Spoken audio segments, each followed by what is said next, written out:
মকা মাছগুলো কাটা হয়ে গেছে। এখন এর মধ্যে আমি দিয়ে দেব আধা চামচের মতো হলুদ গুঁড়ো,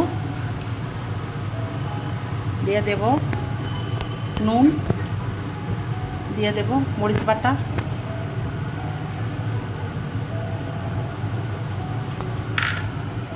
কাঁচা লঙ্কাটা কাটা, বাটা, আর দেব এই দেখুন বিলাতি, ধনিয়া পাতা।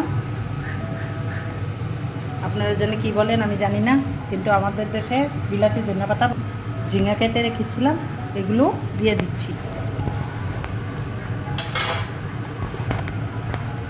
দিয়েছি, গরম হয়ে গেছে, আমি তেল দিয়ে দিচ্ছি। এখন আমি পেঁয়াজটা দিয়ে দিচ্ছি। পেঁয়াজটা হালকা ভেজে আমি দিয়ে দেব মকা মাছগুলো।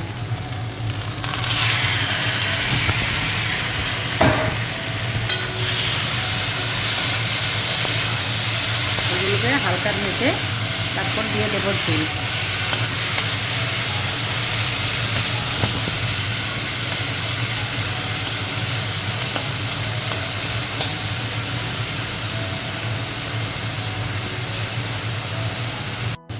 মাছগুলো হালকা উল্টিয়ে দিচ্ছি।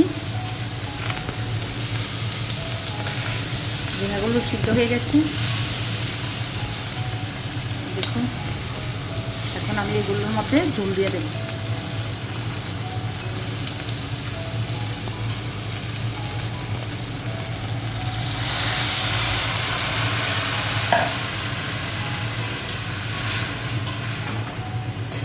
ধনিয়া পাতাগুলো কুচি কুচি করে কেটে দিয়ে দিয়েছি।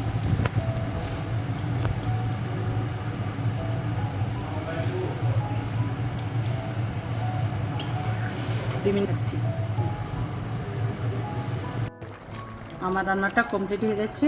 আমার রান্নাটা যদি আপনাদের ভালো লাগে তাহলে লাইক, শেয়ার আর সাবস্ক্রাইব করে দেবেন। আমি এখন গ্যাসটা বন্ধ করে দিচ্ছি।